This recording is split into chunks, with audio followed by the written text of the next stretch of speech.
Hi, everybody, and welcome to the RHAP B&B for week 7, week several of Survivor 48.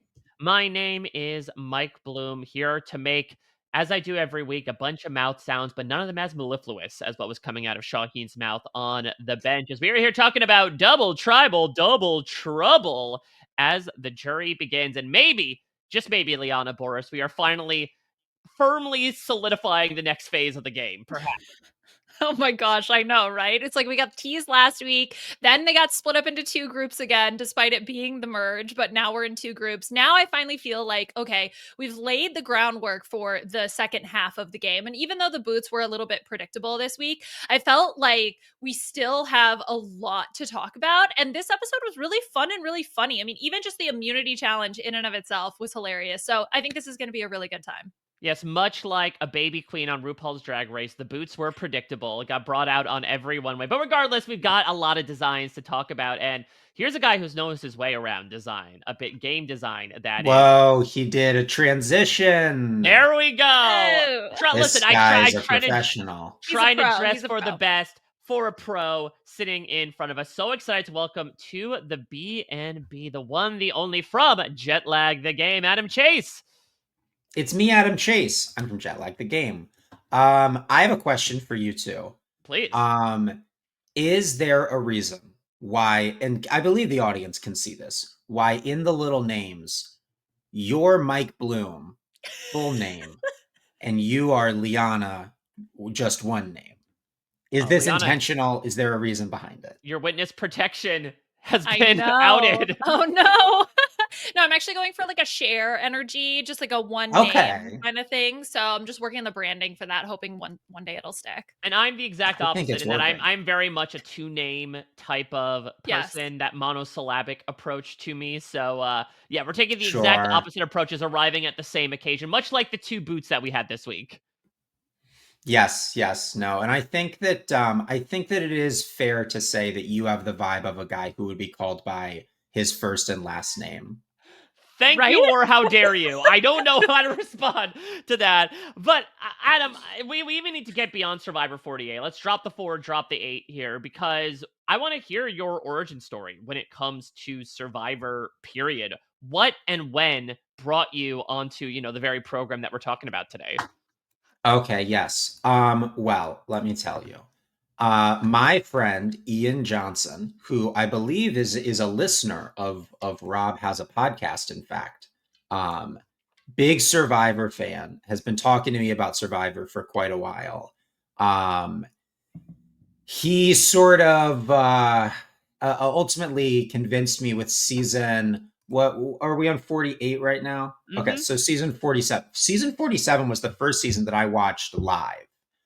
Since this occurred, I've watched many seasons of Survivor, but I was convinced by him that I should give Survivor a go, because historically I have not really been a huge reality TV viewer. I had seen Big Brother before, and it had not as much been my thing. Apologies to Taryn.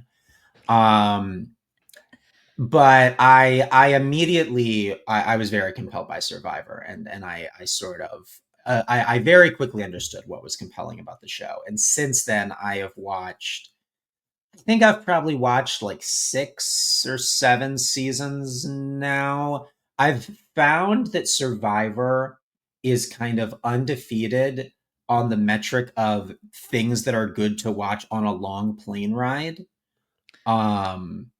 Because it's just like, it's so bingeable. It's maybe the most, it's so bingeable, but it's also very light. And I think that that's sort of the combination of two things that you want for a long plane ride. Like, there are things that are bingeable that are intense, and it's like, I don't need all of that on the plane. But Survivor is just like, you know what it's like? And this is a metaphor that I've actually just now decided that I'm going to use, but I actually think that you're going to think this is really great. Survivor. Okay, so Warren Buffett. Not where I thought that was always the best start to a metaphor. Let me get there. It's going to be really good. Warren Buffett has this thing about Coca-Cola. Have you heard him say this? Have you heard Mr. Buffett? I've heard about So remind me.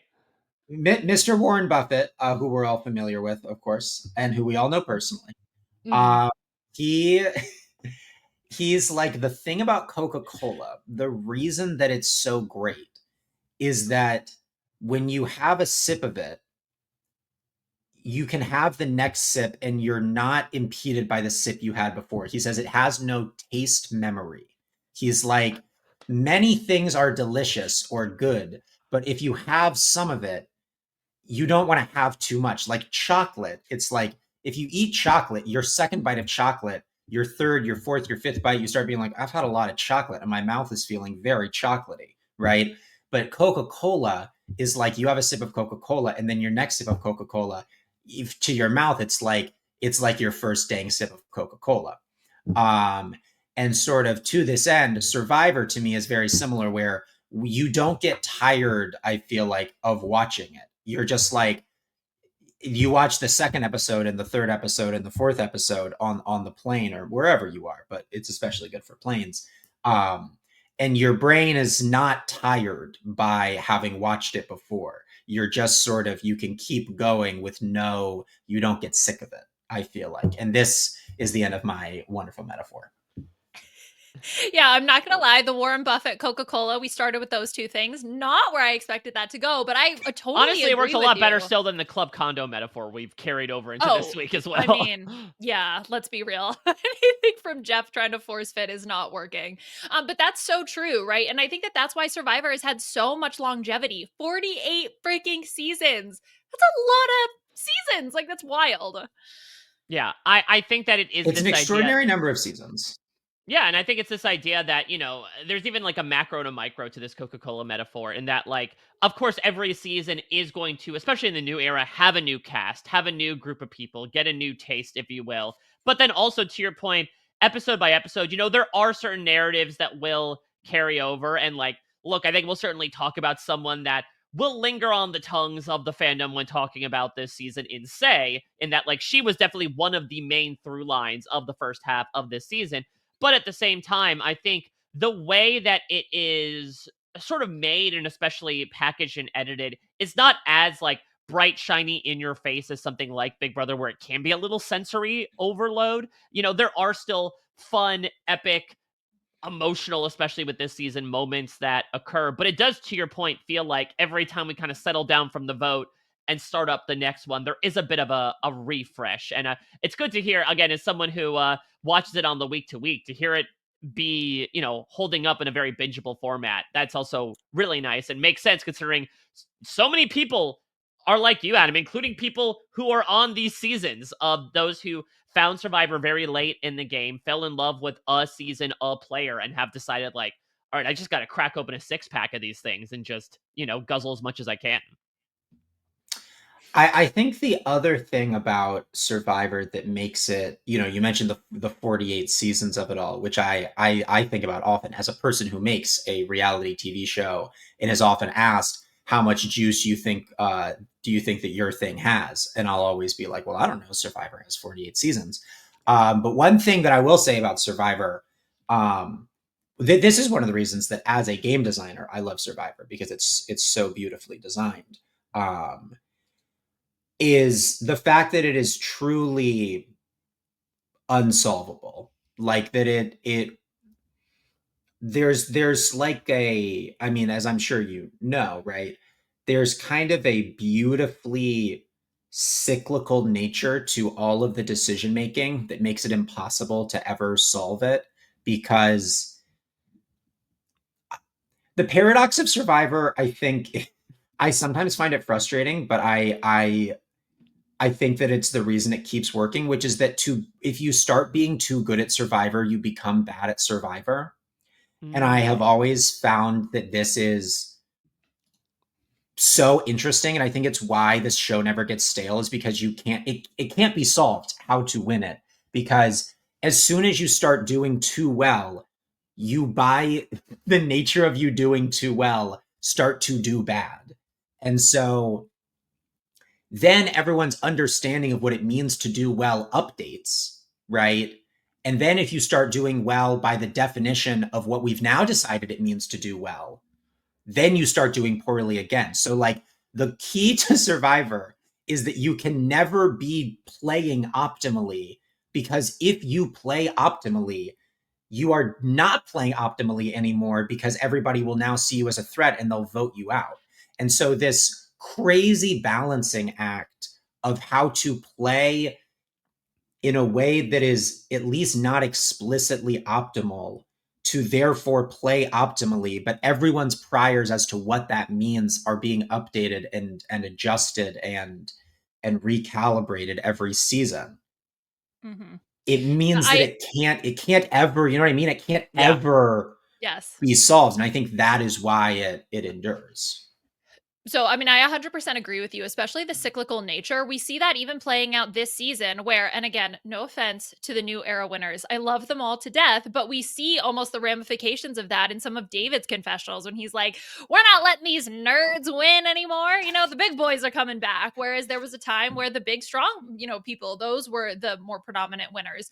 So we see this really cyclical nature occur throughout, even from season to season, but from era to era. Like as new fans come in, they bring their own perspectives. And then, of course, the cast that you're set with also dictates the style of gameplay. So this cast, and we've talked about this in the preseason, you know, Mike and I both felt this is a very old school cast. They're coming in with a different mentality than some of these other new school casts. And that is absolutely going to dictate who will do well, how the gameplay will go, and the boot order. And I think we are seeing the consequences of that play out throughout the season. So yeah, Adam, I'm totally on board with that it's ever changing. And that's what always makes it so fascinating and why the show, I think, has had so much longevity.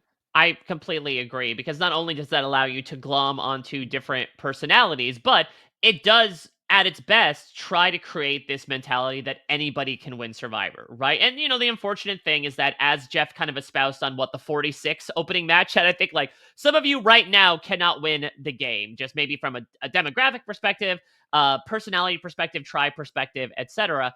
But it should be this idea, and I've seen this, you know, discourse all the time of like, oh, if so and so was on this season without this type of cast, how do we think they would do? And so I know it's a metaphor that has been used many times, including by Jeff himself, but it is about sort of creating this society. And much like we have held 50 different states in the United States with 50 different types of laws and, you know, rules as to how they want to operate, such is the case with Survivor. And so I've Well, and always Mike, you've always been a big fan of that. You think the yeah, states should have more ability to make their I own honestly think laws. states' rights above all. Thank you so much. I'm glad somebody's finally saying the quiet part out loud. We finally have a common goal in mind here. But I do think that it's this idea that, you know, these people, and again, I can understand, especially after this week, there's certainly a lot of discourse that's been going on online about like the way people feel this season is going, and maybe some of the frustration with trying to bank, you know, honor and integrity on a game that and maybe implies slash sometimes requires a certain amount of deceit. Hell, Chrissy, in a moment that, while maybe sinking her game was very, you know, nice to have said out loud, talks about it at Tribal Council of like, yeah, you know what, playing on with honesty and loyalty and going to the end with one alliance is great for the people that are probably going to win in that scenario. Not great for me. And so I always find it incredibly intriguing. I Yeah. oh my gosh, that was one of the wildest. Like, I don't know. I mean, I guess I can see justifications, but I was just like, Chrissy girl, why are you saying this? What is Shut up. happening? Like, Shut up. what? Why? Why would you go off at Tribal about how you're going to later on backstab people when you're not even doing it, when you're on the season where seemingly the emergent majority alliance is at least very publicly being like, our whole deal, if the seeming emerging majority alliance for the season is like, our season's whole deal is we don't lie this time, and you are in a position where you're not even lying this time, and you're just like, later on, guys, I am going to lie. Heads up. Like, my favorite reaction to that was Star, who was like going absolutely wild at Yeah. Tribal, and was like, so what you're saying is, not now, but later, I'm gonna lie. Oh, Oh my what a gosh, Chrissy. choice. And it's What a great because choice. this is because Chrissy has been like relatively a nondescript character, especially compared to the people Mhm. around her. The only real thing we knew besides this was like she and Se did not get along, and Se called her a psychopath for asking her not to eat kiwi immediately after setting out a challenge. And so now she's Yes. like, I want everyone to know who I am. Listen, again, I will say that I had some level of appreciation for that because I'll say and look, if Rachel Maddow and MSNBC want to get me canceled for this, if the failing New York Times wants to cancel me for this, then they can do it.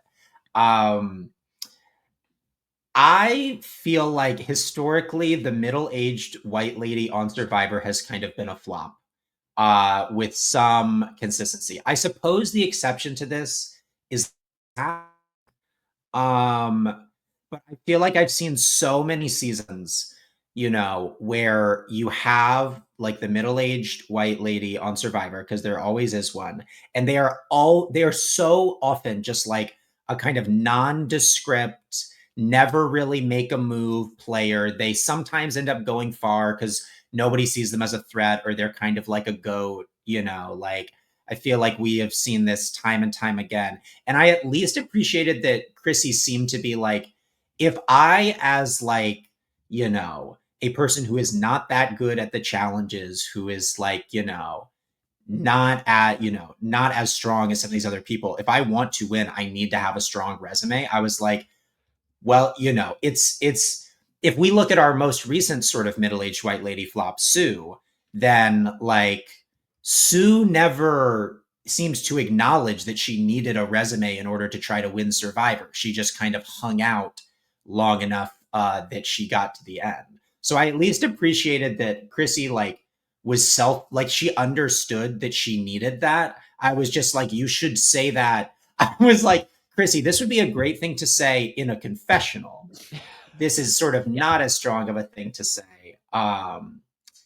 This is sort of not as strong of a thing to say at tribal in front of everybody. yeah, there's confessional energy and there's tribal energy. And she sort of decided maybe she's like, I'm not getting enough confessionals, so I need to do confessionals in the moment. And so then it leads to this very wild thing being said.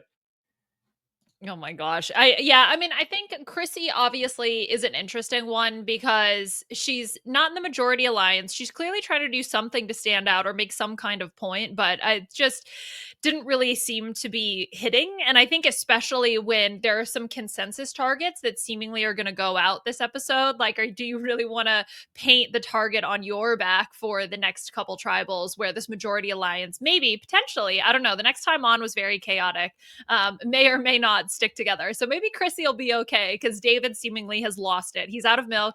He's gone crazy. He needs his milk. He needs That guy needs his milk big time. So, Yeah. I am Big very milk worried guy. about him. I mean, I will say that in fairness, that majority alliance seems like one of the weaker alliances I've ever seen.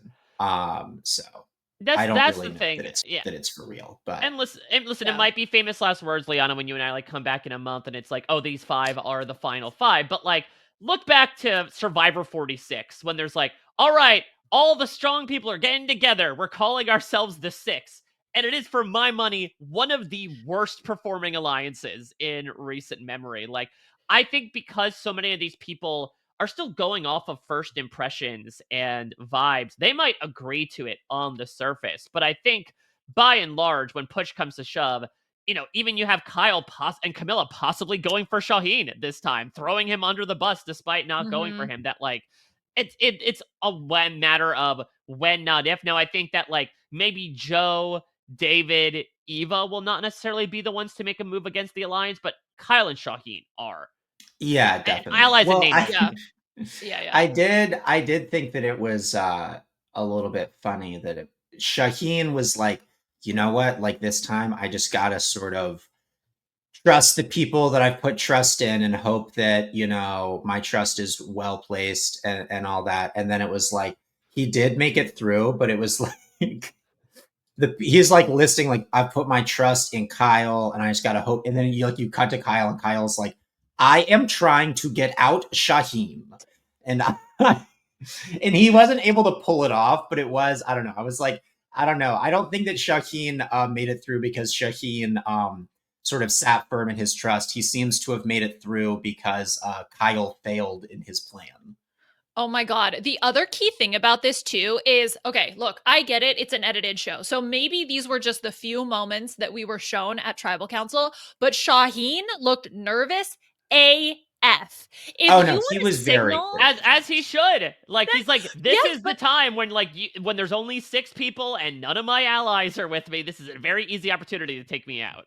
oh, 100%. Look, I totally get it from an internal perspective, but if you're trying to outwardly signal like, "Nah, man, we're in this together. I trust you. I'm never going to backstab you." You cannot show that nervousness, because if you show that nervousness, then your tribe mates are going to pick up on that and be like, "Why is he so nervous? Why doesn't he trust us?" And then it just continues to create that rift. Now, that rift might already have been there anyway, but I'm just saying that I don't think Shaheen did himself any favors by looking like profusely sweating and nervous at that tribal council. Giving our friend Shaheen the benefit of the doubt, Of course. do we think that maybe he was putting on nervousness because he was the decoy vote for Cedric? That could That's be what true I'm as well. hoping for, right? That they had kind of discussed it, and Shaheen will be like, "Yeah, no, don't worry, I'll be super nervous so Cedric doesn't play a shot in the dark, whatever." So I think that Right. there's an outside chance of that. That's what I'm hoping for his sake. Yeah, I want to talk about the twist that gets brought into this episode. And like, I don't know at what point we call it a twist as much as we call this like a humble trait of the new era in a manner of speaking, and that like it's kind of just a part of it, the biology now, which is this double tribal council split twist, what have you. Now, look, besides the demographics being incredibly horrific from an optic perspective of yet again 2 more black contestants get voted out, I feel like through the history of this twist in the new era, we have seen a mixed bag of like sometimes, they'll gun for these big players, sort of like what Shaheen was worried about of, okay, we're using the numbers right now. Sometimes it is what we see in this episode of like, yeah, just picking off 2 outsiders because it's the easy thing to do. I want to get your thoughts, Adam, about from a game design perspective, the choice to do this because I think it's a double elimination is probably something they have to do just given the episode order, the day count, Mhm. etc. What do you think about them sticking with this choice, considering the mixed bag of results we've gotten? What is a merge, folks? What does it mean to merge? Because I'd sure like to know the answer to that question. Here,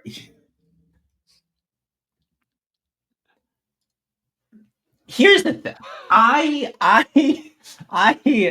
I am fine. I'm fine. Look, I'm a chill, cool guy. I can roll with changes. I think that it's fine to add a little bit of surprise and intrigue to the way that votes happen. But here is what I will say to you here on this podcast. When we see everybody get that note on their beach that says, drop your buffs and go, you're going to another beach, right? And everybody cheers and they dance and they're so excited, right? Why are they so excited? Here, do you want to know something interesting? No, Please. they were not super excited in season 1 of Survivor when this happened. I doubt that they were, the reason that they're excited is that they know from the history of all being Survivor fans that the merge means that you have made it to a certain point in the game. And traditionally, I'm pretty sure that they're excited because it traditionally means that you are going to make the jury. Because I think that the big goal for a lot of players is that you want to be on the jury.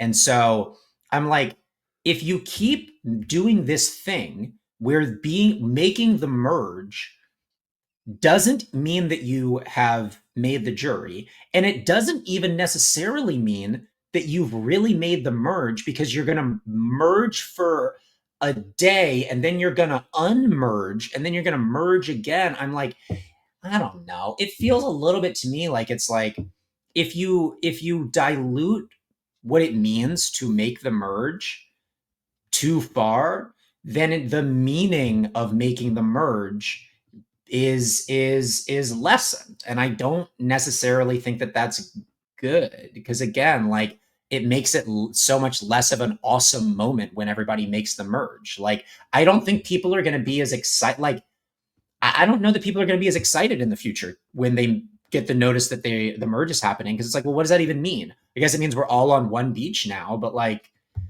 if I'm not making the jury and we might unmerge, then like, who cares? Yeah.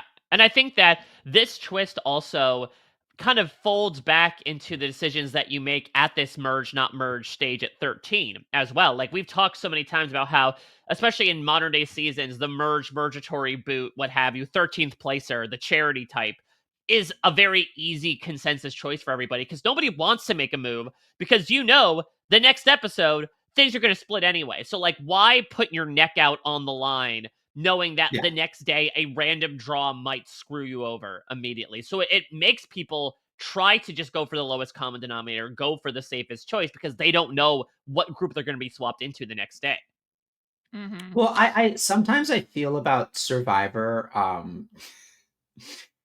the same way. Have you seen on College Humor a long time ago? They used to Brandon Lee Mulligan used to do those like message from a CEO videos, and he did one as the Yes, CEO of I remember. Oreos. Have you seen the one where Mhm. he was the CEO of Oreos? I think so. Is this in the I'm craze gonna of like all butcher the it, all the but all the random basically, case of Oreos?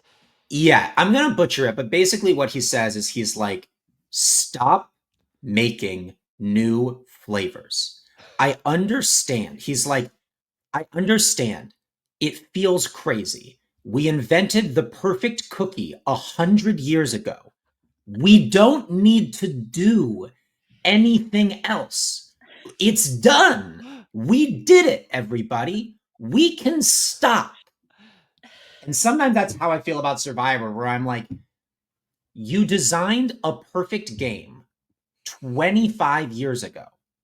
You don't need to, like, I don't know. And again, I understand that they needed to be, but I'm like, you can imagine, I imagined in my head, like, the producers of Survivor are like, oh gosh, wouldn't it be interesting if we took the people on Survivor and we separated them into two tribes, and then they were in a competition with each other, and then the, like the tribe that does better gets like an advantage in the way that eliminations happen. It's like, yeah, that's the first half of Survivor.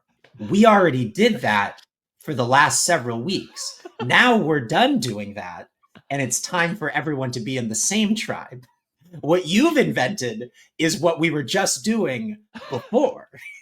Yeah. I like Um, the I like the idea that the Mergatory is the Swedish fish Oreo cookie of Survivor, right? Like, why does this exist? This does not need to exist. So yeah, I mean, I think overall the general consensus is like, who likes this? Who likes, like, genuinely, who likes this? Because as far as I know, no one is a big fan.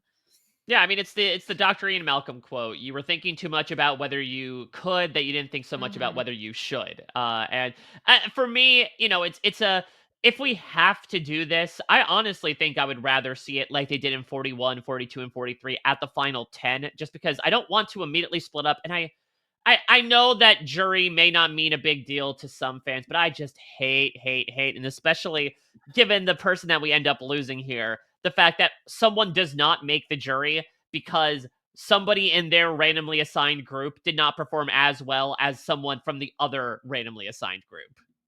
Mhm. Yeah. Well, that was the other thing is I also agree with you, Mike. Like, I think that if you let the tribes merge and you give them some real time so that the dynamics have really changed, and it's like, now we're gonna split you up again. It's like, that's much more interesting than like, they're not really merged. They haven't there's not been, like,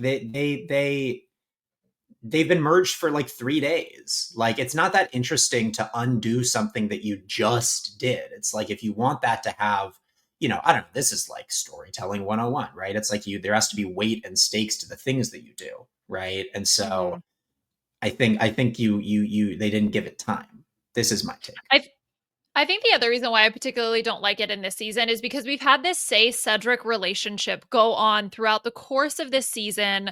We've seen them in all these different situations, and even most recently with Se casting a rogue vote for Cedric last week, where she specifically alters her penmanship and Ugh. writes in cursive to That vote was out dope. Cedric. What an amazing moment. And then it was so Keep sad that keep both of cursive in the schools for these kids so I they too can learn from Say and, go uh, petty while also disguising their intentions. and the duality of Cedric being like, oh, I had never seen that handwriting before. Maybe it wasn't her. And then saying, like, I did that on purpose. Just all of that was so beautiful. But then for both of them to go home in the same episode was very poetic. But to be in separate sides and then for also knowing one will make jury and one won't, it's just, I don't know. It was like extra sad to me to have that happen. I do realize in retrospect, it does feel like a lesson in verb conjugation that say and said have been so intertwined in each other's games. Oh, I love that. Mm, That's so And of funny. course, the time that they've been mm, separated, they end up going. That's what Say told me when I interviewed her. She's like, "Look at the irony that Oh. I have been waiting. I've been trying to get rid of this man for the better part of a week, and the one time, this is the first time that the two of them were not on the same tribe together. They both end up going. Neither can live while the other survives." Exactly. I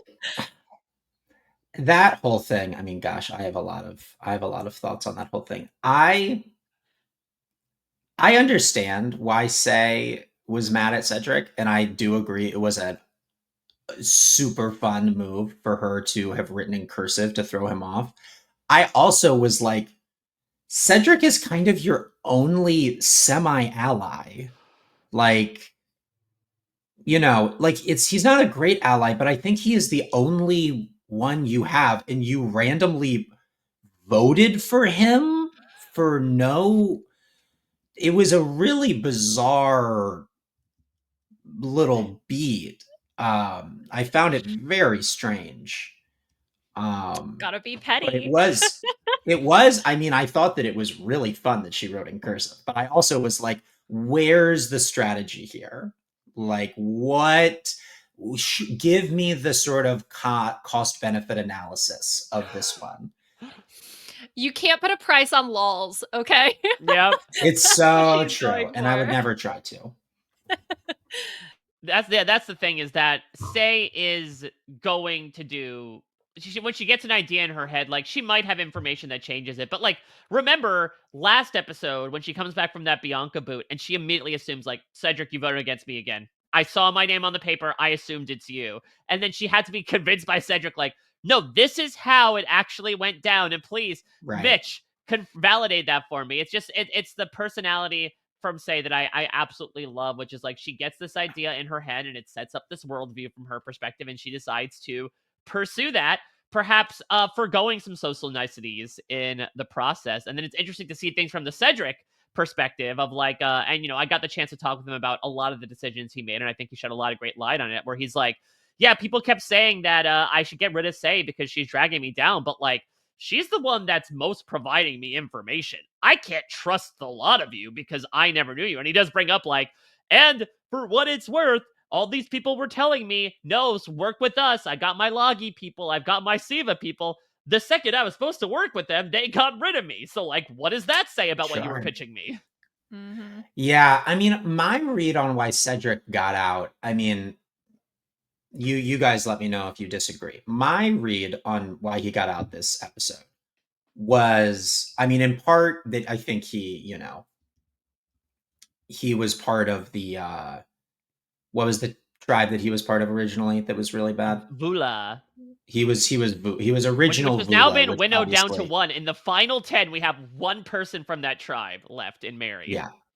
I think he was sort of on the outs, but my read was I was like, because when it came down to that little mini tribe, right? It was you had Kyle and Camilla kind of trying to get people on board to vote Shaheen, right? And then you sort of had the rest on Cedric, and it seemed like David was really going to be the decision maker on that. And what I said to my girlfriend as we were watching is I was like, my prediction is, I was like, I know the edit wants me to think it's going to be Shaheen, but I was like, I don't buy it. And the reason I don't buy it is that the vibe I get from David if David's whole thing is like, I want it to be the strong people, I want it to be whatever, I was like, Cedric is, respectfully to Cedric, who, to my understanding, is a surgeon, I'm sure is a very capable man, was so comically bad at the challenges, kind of in a way that I've almost never seen before.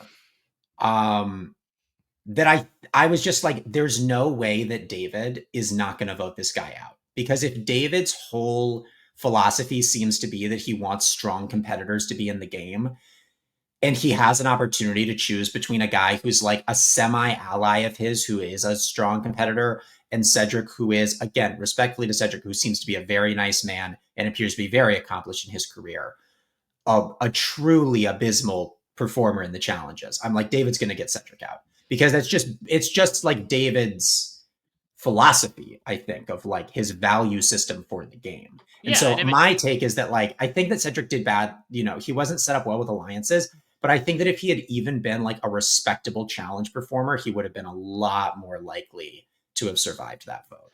Yeah, I mean, I think to your point, in the only thing that would have had David question this idea of bringing the strongest to the end is like, honestly, if he got beat in that challenge. And look what happened. He crushed them. He said, a la Captain America, I could do this all day. And so I think from his perspective, he's thinking, yeah, I'll go to the end with the strongest. It doesn't matter to me if I go to the end with threats because chances are I'm going to beat him anyway. So it doesn't matter. Then I might as well, then feel good about the people that I'm going with. So I totally agree with you that I think if David had made this move against Shaheen, and Kyle and Camilla were trying to paint it as like, well, he's going to come for you eventually, I don't think David cared at that moment. Not only because of the fact that he was immune, but he feels like he can try to come for me. He's not going to get rid of me. Well, and I think David also has now officially named the alliance. I don't know if he's calling it the Strong Five to other people, but at least in confessionals, he has called it the Strong Five. So I feel like once you name something, you have a little bit more care for that thing. And so I Sure. think to add to that, right, I mean, there's still a number of other people left in the game. So even if you were to contemplate turning on the Strong Five, I don't think it would happen anytime soon. All right. Oh, Adam, anything else you want to say before? I'm sure we can parse out a lot of discussion through here as we start talking. We won't Oh even no, start I'm talking about our sure. boots, but because I want to get your thoughts on Say. We're gonna do our preseason predictions here, and Sure. we'll start obviously with Say. But obviously, again, I mean, record setter. She has, I believe, the Survivor record for most confessionals by a player through 7 episodes of the show in the Is show's that history. true? Yeah, and she actually ties another record where she went to 6 consecutive tribal councils where she received a vote. That is tied for the most in Survivor history with Rory from Survivor Vanuatu from season 9. So this is someone who Wow. has made history in so many ways, despite only lasting 7 episodes. What were your thoughts about Say throughout the time we got her? My thoughts on Say are complicated. Look, I would like to preface this by saying that I have no interest in sort of personally criticizing anyone who is on Survivor. I don't think that that is productive or kind to these people who are I'm sure wonderful folks. I will say that Say, I thought, rarely did herself a ton of favors in a lot of the way that she approached the game. I think that there were times when she lacked a bit of self awareness. I thought that she got voted. Liana, are you a Yale alum? I work there. I'm Oh, okay. a scientist, yeah. Sorry, I went to Yale. Go Bulldogs. Um, anyway, I thought that her final confessional, her after a torch was snuffed, when she was like, "Well, they voted me out because I was a threat." I was like, "Well, I don't know that that is why they voted you out. That was not the sense that I got." Um, you know, Mm-hmm. Se never really managed to form any alliances, right? The one alliance she kind of had, she voted for no reason, which I thought was odd. She really misread her relationship with Mary, who she seemed to think was her ally. That was a brutal little piece of editing where Se was like, I'm thrilled to see Mary, my very good ally. And then it cuts to Mary, and Mary is like, I would like to vote Se out, please. Yeah, and that speaks to a little bit Um, of what you were speaking before about, like, it kind of does feel odd that this is the thing to take Say out because we thought that this storyline with her and Mary would have seen more longevity or like more of a pointed yeah. punctuation at the end of the sentence. But I guess in retrospect, to your point, that was the sort of end of the sentence. Was it was like Mary being like, "I've got a new path for myself right now. Say is still in Vula mode. I'm in Mary mode." Yeah, I don't know. I mean, I think that maybe it was Shaheen or Joe. I think it was Shaheen who Say went and talked to this episode, and I think that he shed some light on what appears to be kind of Say's approach, which in some ways I think there is some nobility to, which is Say didn't seem very interested in the bullshit, right? Say, I think, was very like self-assured, and she was like, I'm not interested in trying to kind of play nice with everybody. I'm not interested in kind of trying to smile and get along with everybody. I want to be honest with people. If I like, she seemed to much, the thing that she said is like, I think Say respects it if you go up to her and is like, hey, well, I voted for you, but this was why, and let's, do whatever. And but I just kind of think, especially New Era, well, here's another thing. I would be very bad at Survivor for any number of reasons. So I also don't want to sort of, suggest that I would do better than anyone who I'm talking about because I'm positive I would do worse. But as far as I can tell, that's just not how you play New Era Survivor. Like, I think that Say's approach was like, I was kind of like, well, look, Say, that might be how you want to play the game, but that's not how you're going to win the game. And I think that it was shown by the fact that, like, very early on, I feel like everybody talked about Say as like, well, Say is an easy boot. Say is rubbing people the wrong way. Like, this was a common refrain for a while. And it was like, I don't think that she was even necessarily surviving as long as she did because she was playing particularly well. I think that people saw her often as like, well, you'll be an easy boot later on. So I'm not really super worried about you. So I don't know. I think it was a tough game for Say, is kind of my opinion. I think that she did some stuff that was kind of fun, but in terms of like, did she ever do anything that she rarely did much that seems to be a particularly strong strategic survivor move. Like, I'm trying to think of like a really strong actual move that she did, other than I guess managing to survive that tribal council where it really seemed like she'd be voted out, and then what was his name, just Mr. Pizza, got voted out. Mm. I don't know how that happened. That was crazy. I guess that was very impressive that she managed to pull that off, but other than that, it was, I think, it was a tough game for Say. Mm-hmm. Yeah, I agree with that. And I think that, I don't know, Mike, about your preseason prediction, but mine will at least somewhat reflect that I feel Oh, like she might struggle a bit in the game. interesting. Okay, tell me more. Yeah, so for me, I had Say a pre-jury, but I did have Technically Say true. making the merge. So in that weird sort of spot. So here's what I wrote. And by the way, Mike, can you please clarify on this? Because I had this written, and when I reread this, I wasn't 100% sure on this. But I wrote that Say hits the beach like the bus that hit her. Did she get hit by a bus? Yes, because Okay.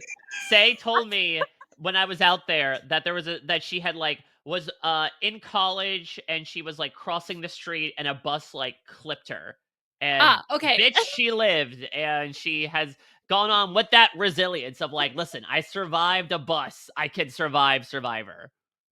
Okay, because when I reread that, I did not have any memory of her being hit by a bus. So thank you for providing some context on that. Liana, that would Anyways, be such an awesome thing for you to have written as a total non sequitur.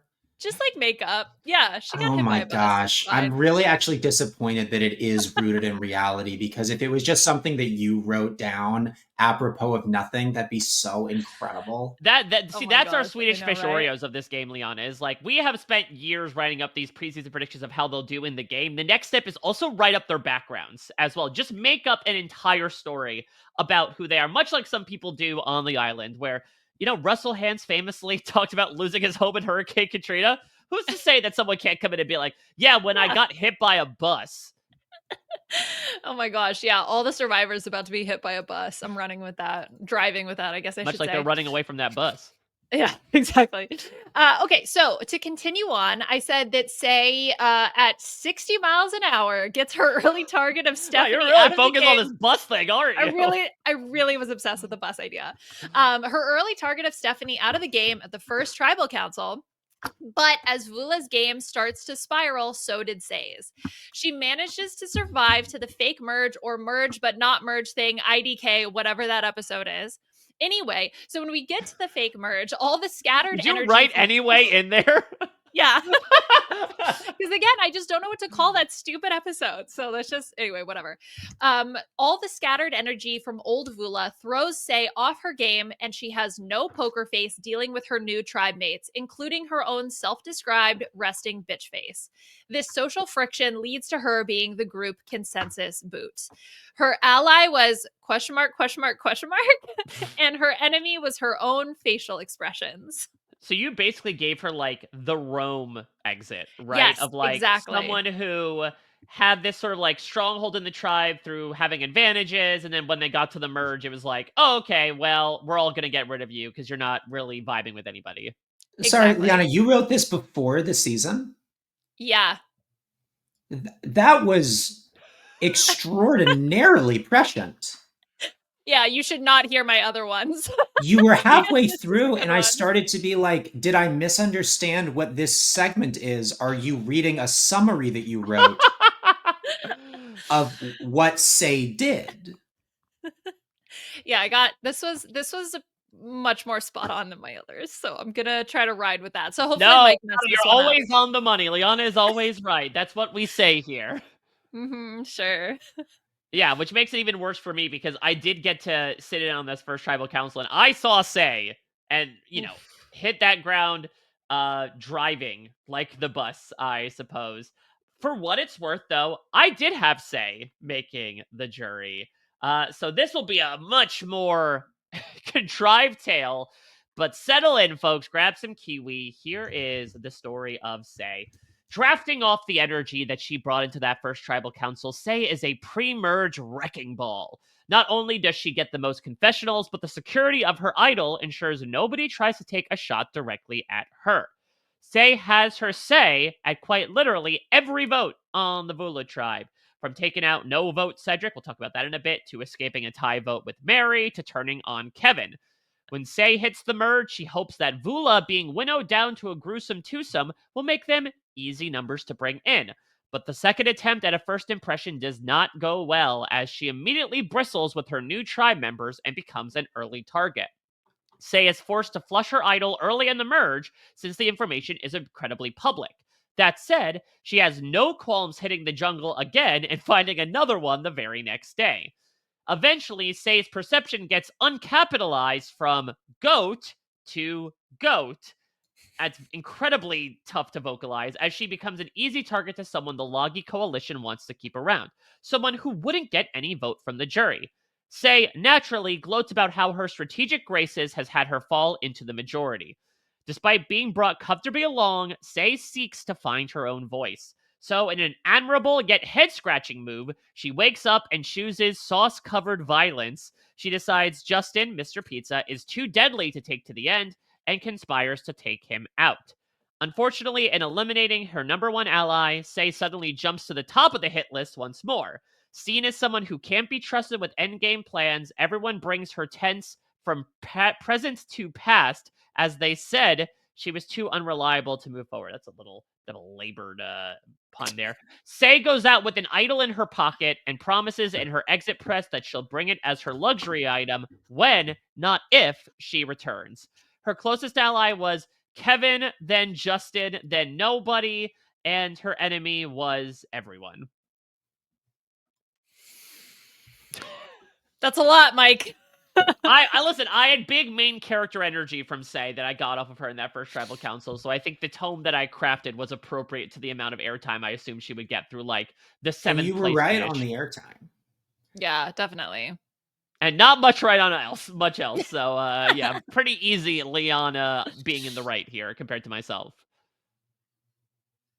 Well, I'll take it. Well, let's talk about Cedric here. Let's talk about the other side of things. So I will start with Cedric here. I had Here's something that I'd like to say about Se, which is that you in your summary mentioned Stephanie, and I was trying to remember who Stephanie was, and so I googled Se Survivor because I wanted to get to her tribe, and a headline popped up, which is that apparently in an interview, Se said that she would have been a quote bitter juror and not voted for anyone to win.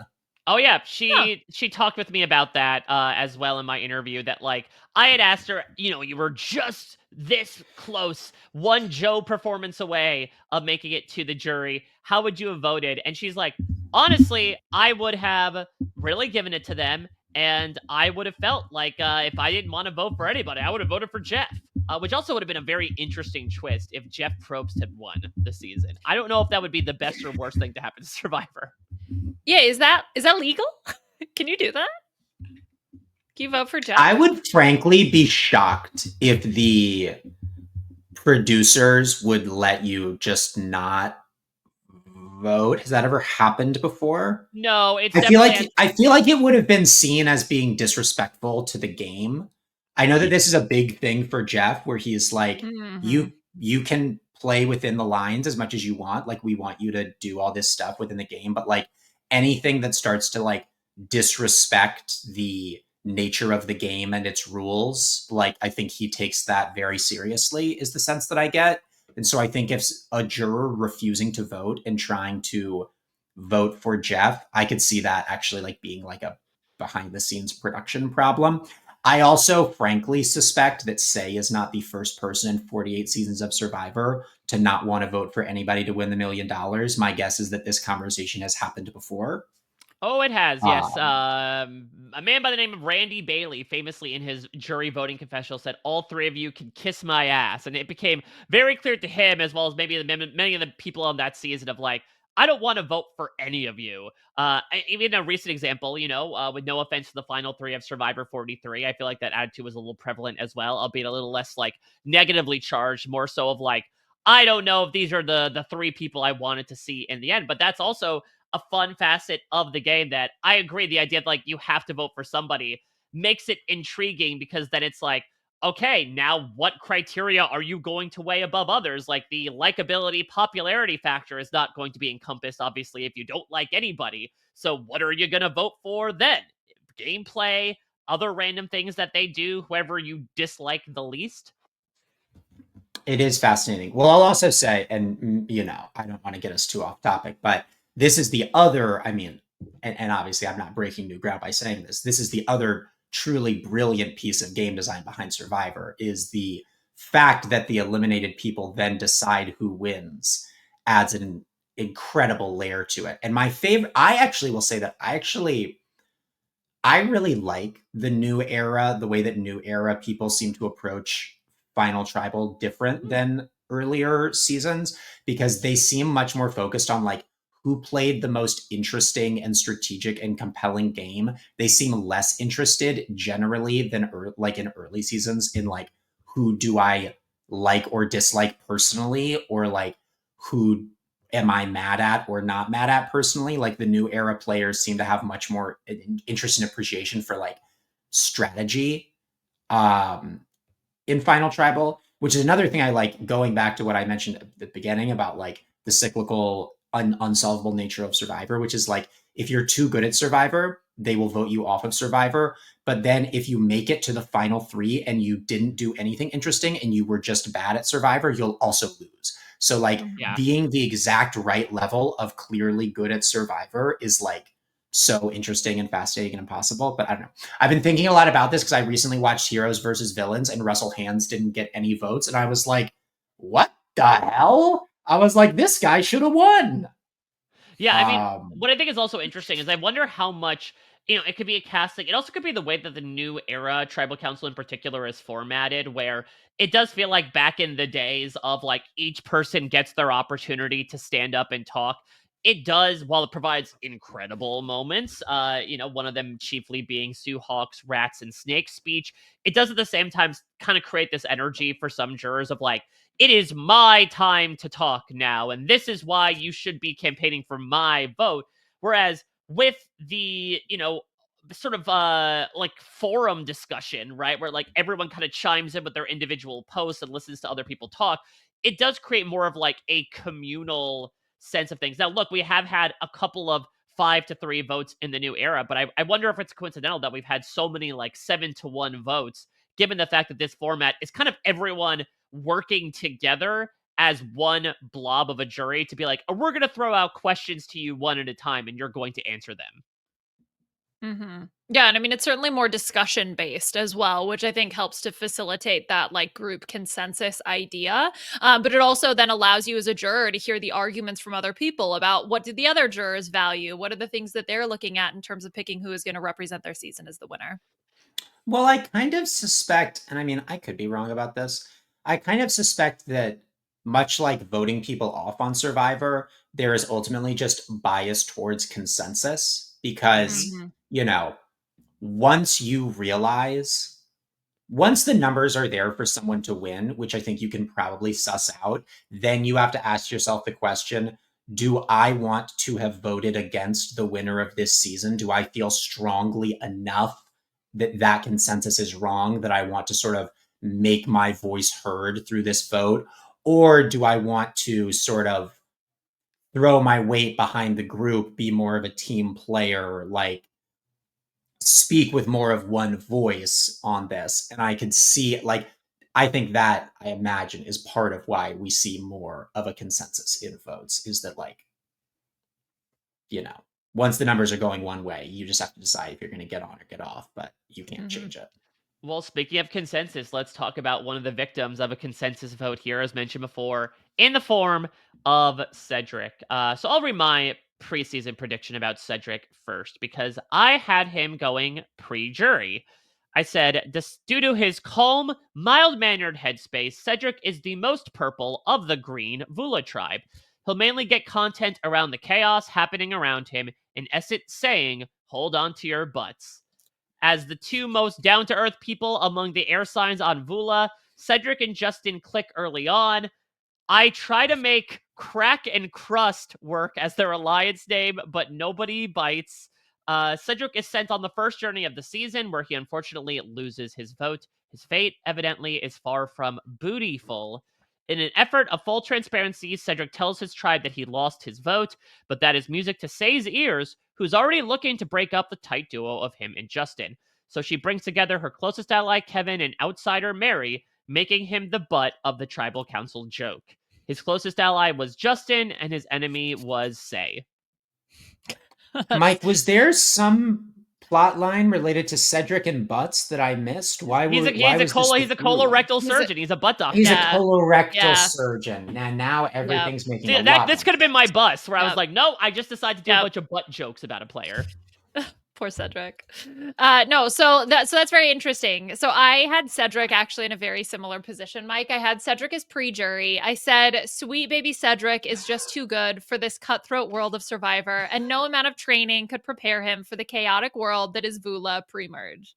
After losing his closest ally Justin to an idol play and single stray vote from Mary, Cedric failed to regroup as the power structure shifted with Se and Mary at the center. When Vula loses their third challenge in the pre-merge, Cedric was the consensus boot due to his lack of challenge strength. His Oh, ally was Justin, and his enemy was Mary and Se. all right. Now a little bit more of a game of inches for Adam here as the judge, jury, and executioner. Do you have a decision as to who was more on the money about said money? Ah, I don't know. I think that you guys were in a relatively similar spot. I would Yeah. say I think Cedric, another tough game of Survivor. I feel like we've had some of the more recent boots, your Thomases, your Biancas. I feel like in particular with Thomas, you could be like, man, you know what? Played a really good game and just got unlucky, got out by that idol. Not a lot you can do. Obviously, great play by Kyle and Camilla on that, but total respect for the game that Thomas played, and sometimes that's how it goes. Cedric and Se both. I was kind of like, I will say this was an episode where and maybe this is just me as a person who plays reality competition games and designs reality competition games, and also is just the way that I am. I want the people who I perceive to be bad at the game to lose. Like that's my bias. How dare you? Survival of the fittest. Oh my god. When Jeff was like, with respect to Cedric, when Cedric dropped, I feel like this is your moment of that, Adam. You're just like, with respect, you played terribly. And I'm happy that you're Well, I mean, and I really do mean it with respect. Well, I also want to again start by saying we are all here Monday morning quarterbacking. Like, I think that a point that Jeff often makes is like, look, you guys like to sit, you freaking podcasters love to criticize the people on Survivor, but you haven't come out here and played Survivor, and it's very hard. And I believe him. Like, I'm confident I would be very bad at the game of Survivor. I feel a similar way when people criticize the decisions I make on a program called Jetlag the Game. And I'm like, well, you know what? I was very tired when I did that. There's a reason why the show has its name. Yeah. So look, I really, I'm not here, that we're discussing. I think that it's often said in Survivor, people are like, well, this isn't real life, this is a game, and so you have to play the game. And I want to just emphasize, I'm here analyzing a game. I'm not analyzing anyone's personal value. That being said, Cedric, I think, was not good at the game of Survivor. I think that it's like, if you're going to be that bad at the challenges, you have to have something else going for you, which is that you either need to be a very savvy strategic player, or you need to like be so loyal and not a threat at all that people will just bring you really far, and then maybe you can pull some crazy jujitsu at the end, And I was like, Cedric didn't do any of those things. Like, Cedric was, I mean, again, he seems to be a very kind and I'm sure a very competent man in his real life. His challenge performance was baffling to me. Like, it was baffling to me in a way where I was like, is there something we don't know about his physicality, or like, is he recovering from an injury of some sort, or like, I just didn't understand, like, how because the thing was, like, he appeared to be like a perfectly able-bodied, not that old man. Like, it's not like I'm a teeny tiny guy made of skin and bones, but Cedric isn't even that. Like, Cedric was like, he had some arms to him. He had, he looked good in his tank top. Like, he appeared to be like a perfectly athletic looking person. I just don't understand, like, the combination of many. I mean, there was obviously the classic him and who was it, Kevin, right? Trying to on that challenge, remember, in the water, the balance beam. right? Yeah. When it was like one of the worst challenge performances we've ever seen. Him trying to get up the net. Like, I'm just saying, there are so many people that based on sight alone, you would assume would be less athletic than Cedric. The difficulty that Cedric had getting up a net, I truly just did not understand how it was possible. And then in the final one, that he went out so quickly that even sort of, I feel like Jeff's gotten freaking soft, recently as he's gotten older. I feel like Jeff used to be kind of a harder edge, guy. I feel like now he's much sweeter, but even now for him to be like, Cedric, respectfully, you biffed that major style, man. You did a very bad job, and I just wanted to mention that. Like, Mhm.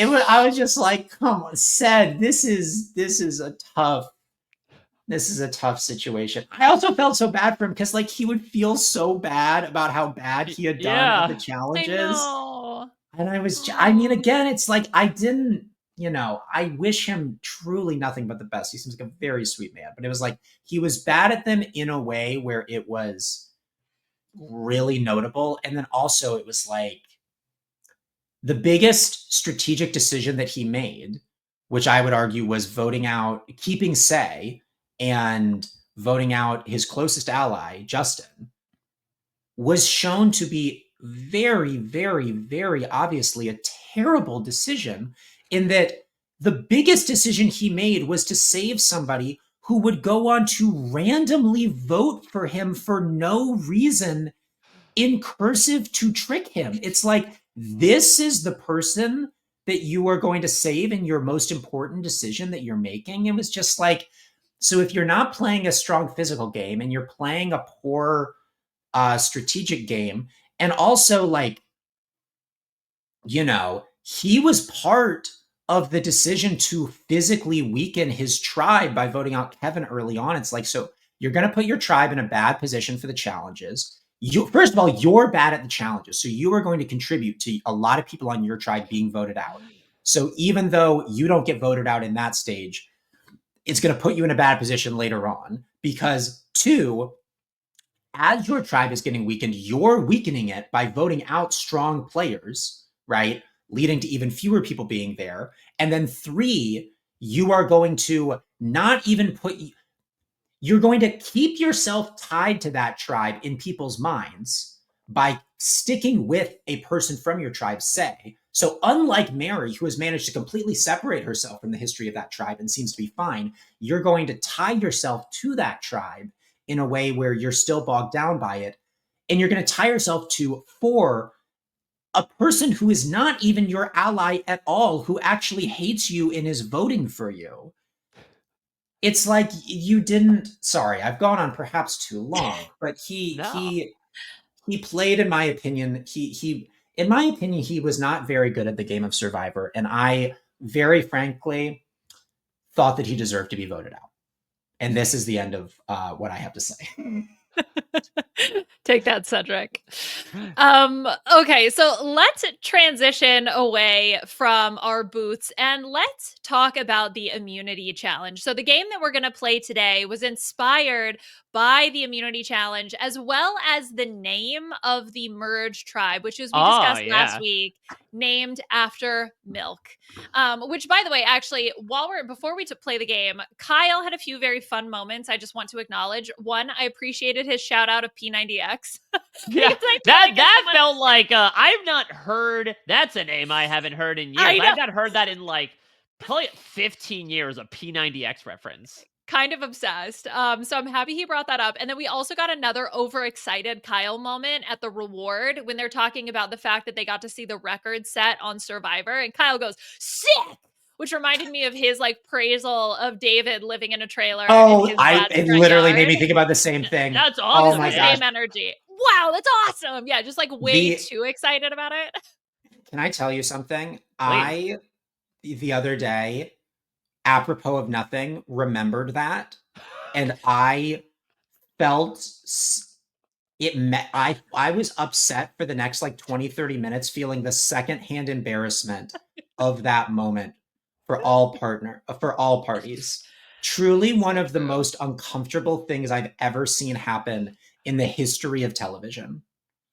So But funny for what though. it's worth, Ugh. David brought him into the alliance at the end of the day. He was able to make up for it. No, it So wasn't that anyone had done anything wrong. It was just so, just really, I mean, really one of the cringe, kind of Scott's Tots level of cringe in that yeah, I moment. think it was just that key example, right, of like two people coming into a topic with exact opposite energies and just the Yes. natural collision point that was going to happen. But I'm happy to know that Kyle has not given up on that resolve when he's like, okay, we're allowed to be excited about this, right? Like, yeah, This okay, one. this one's awesome. And I will also say, I mean, it was very fun to see an Australian Survivor-esque battle of the big boys between these two, but I did see a very salient point made by Tyson and others on social media, which is like, it's cool when endurance records are broken, but technically the records are set not by the winner, but by the person who finishes in second place, right? Correct. Like, It's true.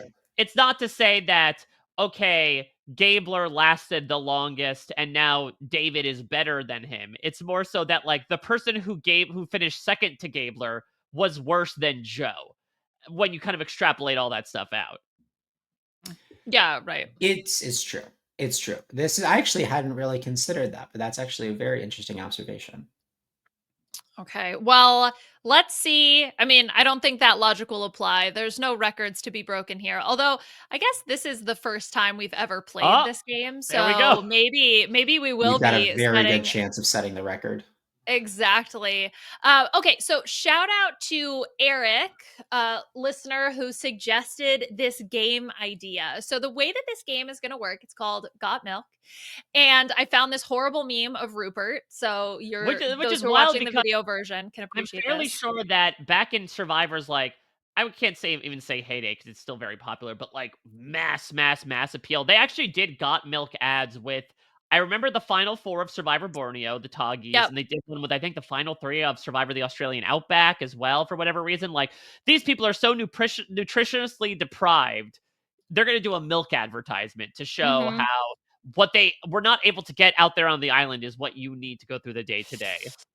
Oh yeah, I found I the have to official say, ones.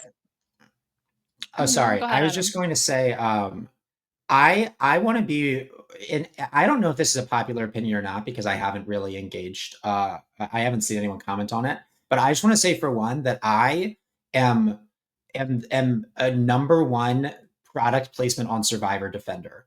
I Ooh. think it's great. I love when they are like, you get to go to Outback Steakhouse because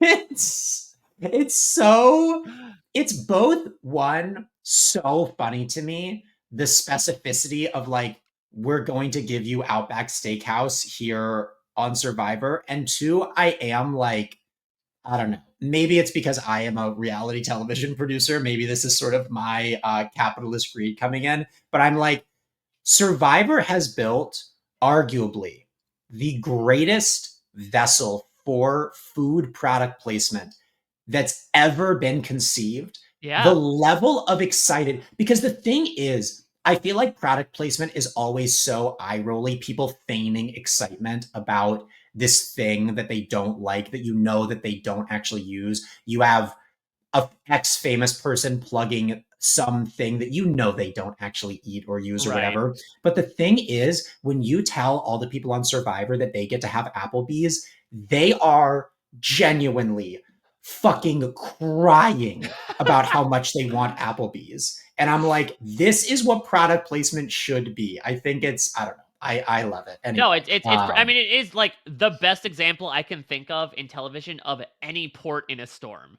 Of, like, it I can know. be the lowest rung on the ladder of franchise food, and because you have had nothing for I know. days, you will weep like it's quite literally the oasis in the desert at this point. It Hmm. is. It is. Yep.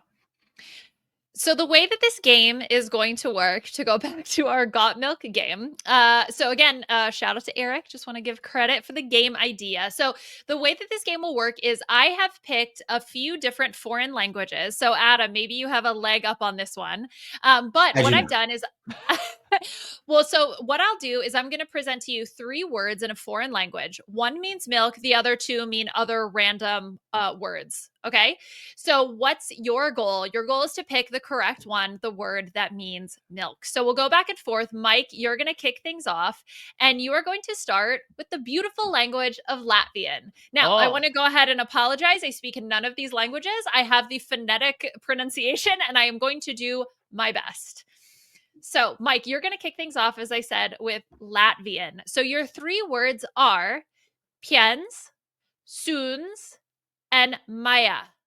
Maya. Okay. Let me also say, I will start with my own mea culpa because I've gotten this a fair amount. I feel like it needs to be addressed. I now acknowledge the fact that the merge tribe name does mean milk, but in Mandarin. I know last week we were trying in vain to search for it in Fijian. It's because I assume that much like the location, every single Merce tribe name is in Fijian. This was not the case. Apparently, this was Mary's suggestion, of course, being of Chinese descent, I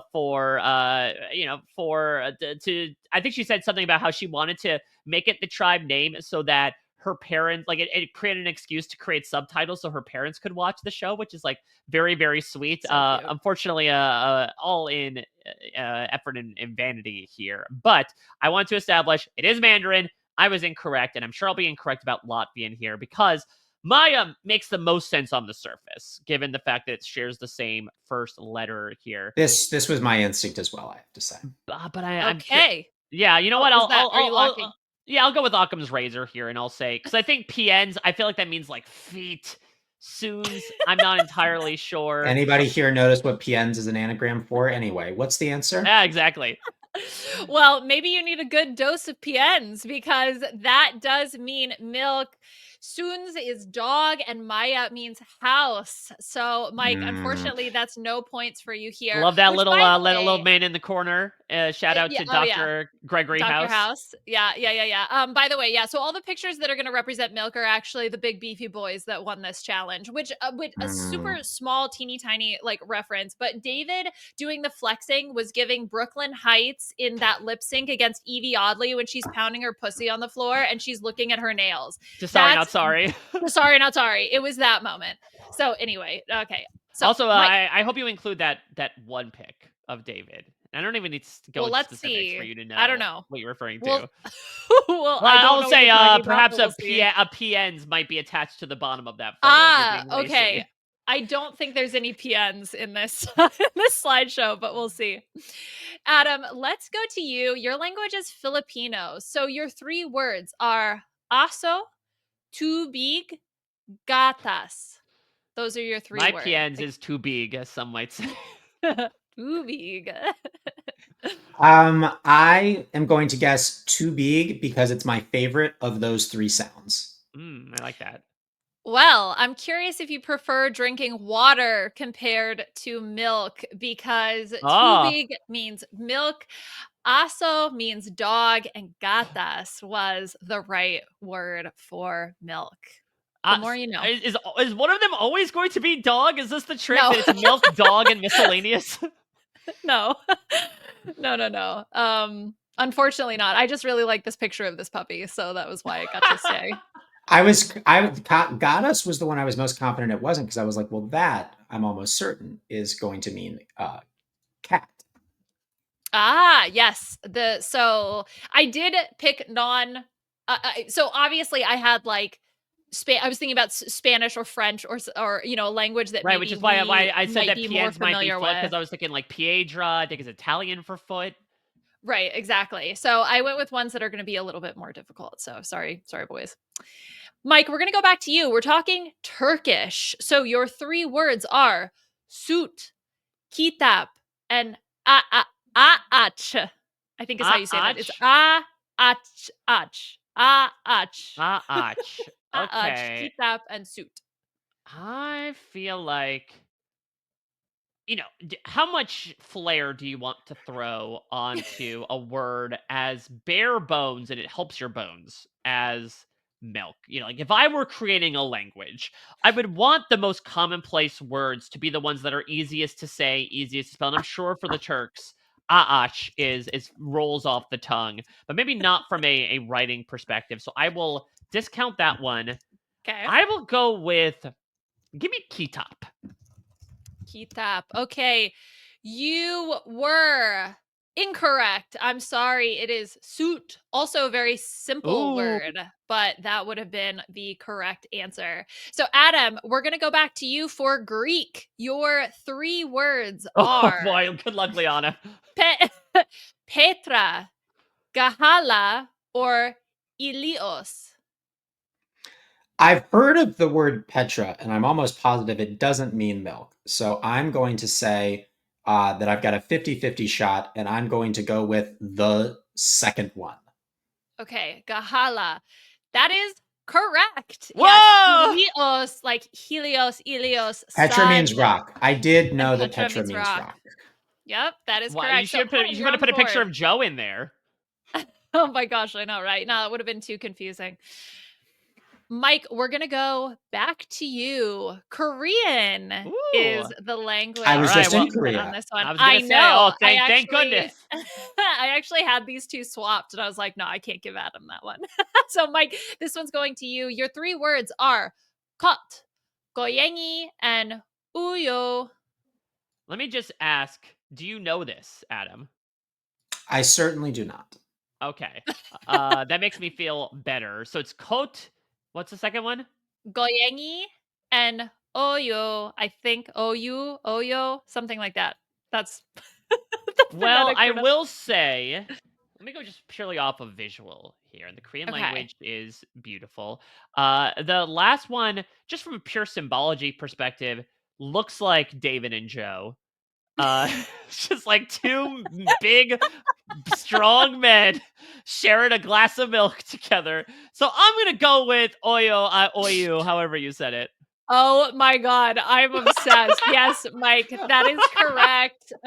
So kot means flower, goyengi is cat. And Mike with the symbols that represent Joe and David is correct on that one. So we are all tied up. It's 1-1. I have no tiebreaker, so if you guys tie, that's what's going to happen. But Adam, you can win it here with your last question, which is in Hindi. So Ooh. your three words are Dutha, Pani, or Gur. So those three words are Dutha, Pani, and Gur. Which I don't know if that's right, but it's Here. Gur. Now let me be clear. I don't know the answer. And I Okay. think that if I did, it would be crazy if I did know the answer. Actually, I'd like to argue. But Duta to me feels like it. The thing with Kiki and Bouba. Do you know about No. Kiki and Bouba? I cannot say that I do. Okay, I'm gonna do this really fast. We're gonna do this really, really Oh, quick. okay, I like this. Okay. All right. Can I share my screen? Yeah, please do. We'll take away the milk Okay. for now. Here we go. Let's see. I might kick you out. Oh, there All we go. right. Which one of these is Kiki and which one of these is Baoba? Ooh. And so these are words for these symbols, or I can't really give you anything other than the question which one of these is Kiki and which one of these is Baoba.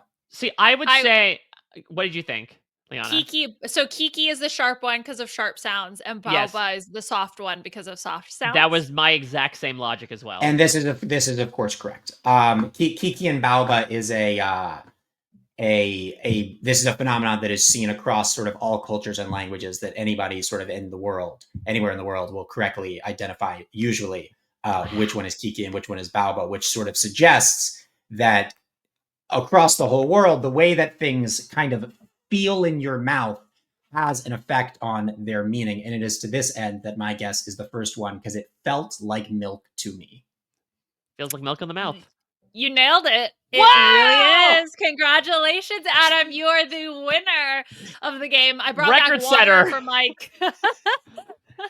Pani meaning water. That's for you, Mike. Gur meaning house, with, of course, again, Dr. Gregory House in the corner here. So, congratulations, Adam. You absolutely nailed it. And you are the winner of Got Milk. Wow. Congratulations. Thank you so much. I love winning. I mean, this is by far the most educational version of the B&B that we have ever done, between learning so many languages, between learning about Warren Buffett's take on Coca-Cola, between Kiki and Baba. I'm sure there are I wonder if there is something to analyzing Kiki seasons of Survivor versus Baba seasons of Survivor. Oh my gosh. I would love to break down which I think it's more fun to do which competitors are Kiki and which ones are Baoba, but certainly seasons would be very good as well. Yeah, I mean, I think Se was a very Kiki type of player, though, right? Like the way she kind of punctuated every single thing that she did, and maybe that's the issue is that. And I think we can all agree that Cedric was a Baoba. That's actually this was the Kiki and Bouba episode of Survivor. I think that's absolutely perfect. Before we start shifting into our end game materials here on the B&B, Adam, I'll see the floor to you here. Is there any other stuff you wanted to bring up either about this episode, this season, the show in general before we make our departure here? Here's what I'd like to tell you. I'd like to say that my boy Thomas, it wasn't right what happened to him. I really liked Thomas. I liked Thomas and Bianca, and I was bummed about what happened to both of them. But at least Bianca did it to herself. Thomas, victimless. That's not. I mean, blameless. Was a victim of circumstance. I'd also like to say that I'm praying every night for my friend Shaheen. I really like Shaheen. I don't think that he will win because I think that he is perceived, unfortunately, correctly as being too sort of smart and calculated.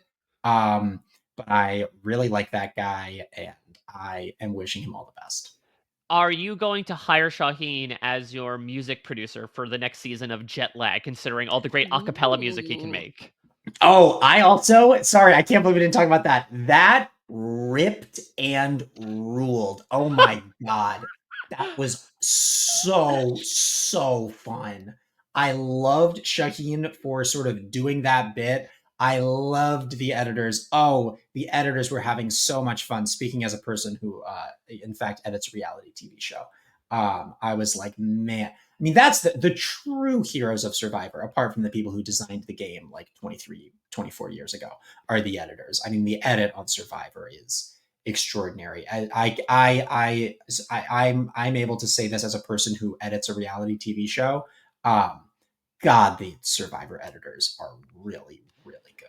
Yeah, that was such a fun montage, and I Was think so fun. yeah, and I think even to a point even we made last week, Liana, like these were some of the most rote predictable boots we have had all season. But let's not, ignore the forest for the trees here and look at like that really fun minute and a half where we get the smack talk punctuated every so often by Shaheen's Yeah, like oh shakalaka and all that it stuff. was Like so awesome. they're clearly having a lot of fun with these individual Rules. endurance challenges, and this season's no different.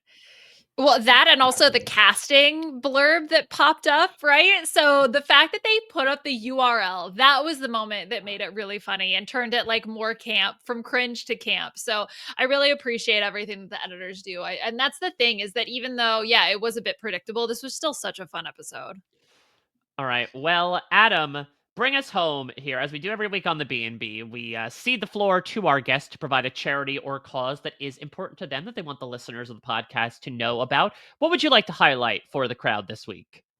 I would like to highlight North Brooklyn Mutual Aid, which is a wonderful organization that is sort of very much on the ground doing stuff like care kit distribution, that is stocking community fridges, and that is also connected to the North Brooklyn Open Streets Coalition, which is a cause that I'm a big fan of, which is sort of an attempt to uh, shut down roads and turn them into public spaces, which I think is a very good thing. Yeah, absolutely. So very, very good shout out. Everyone check out North Brooklyn Mutual Aid.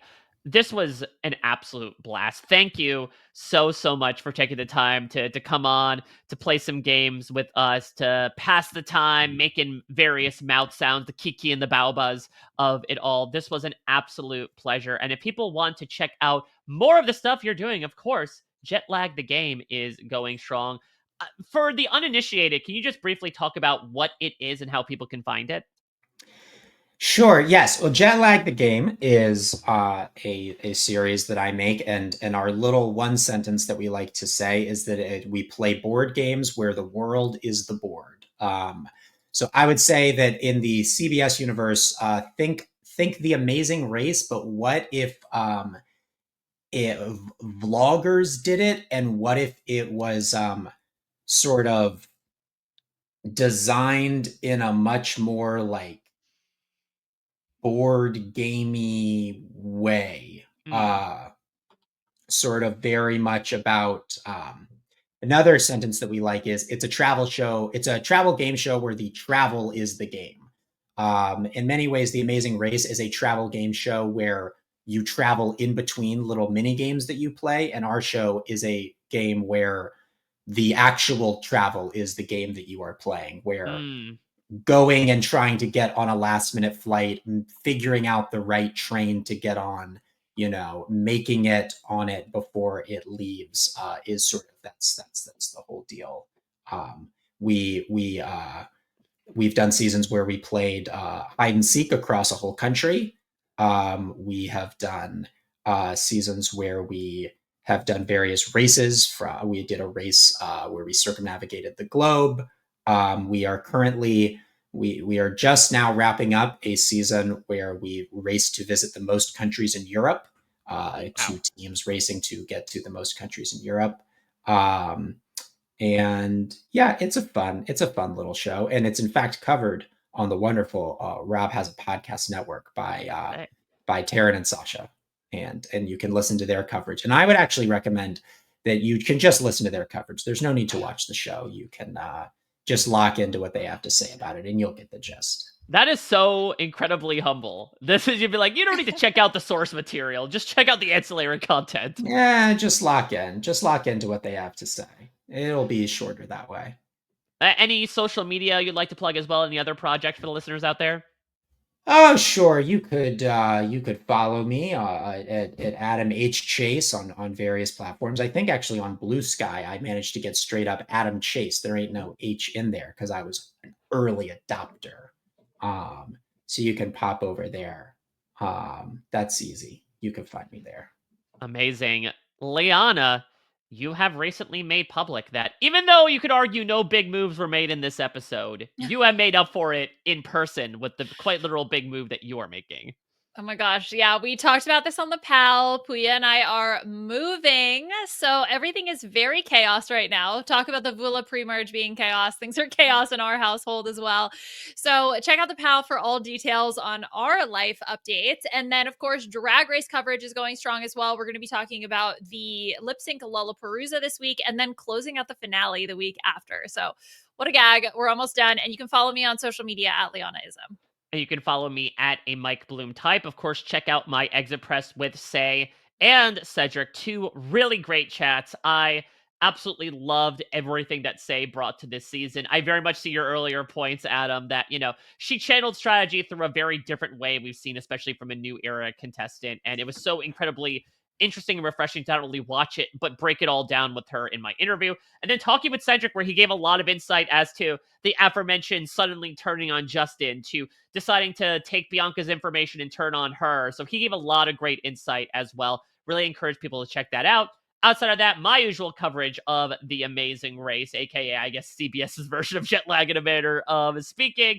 I'm also about to actually hop on after I wrap up the podcast here and talk about The Pit, which wrapped up its first season. Love The Pit. Very highly recommend people check it out in terms of scripted content. Much more to come. I'm covering The Last of Us, which is coming back for season 2 here on We Know Scripted TV. So plenty of stuff out there into the universe, and we'll keep on putting more stuff out there next week when, indeed, from a preview perspective, this strong 5 may not be as strong as they are alluding to, as now that the jury has officially started and seems like at least on the horizon, we're not due for any more crazy split mix-em-up twists. People are really going to start playing, and we'll see exactly what that entails and how that's going to carry over into the rest of the season. Thank you all so much for listening. Special thanks, as always, to the team at RHAP behind the scenes for packaging this podcast for your eyes and your ears. One more thing I forgot to plug. Australian Survivor finale is coming up. Watch it. Check out my coverage that I'll be doing. I think I'll actually be with Shannon and Puya and Chappelle. We're all getting together to talk through this really interesting season of the show. I talked some Got to Get Out as well over on the Reality Flash. So many things happening to the point that I just did 2 basic halves of plugs with a little bit of a thank you in the middle. So thank you all so much for listening to this podcast and dealing through all of our scattered mindsets as we talk through a very scattered 2-group vote here on Survivor 48. And Will from America, of course, massive shout out for his fantastic theme song. Just needs a little bit of Shaheen in there as well for that extra pop. We'll be back next week covering episode 8 of Survivor 48. Until next time, everybody, we'll check you out at your next stay. This is RHAP. We know reality TV.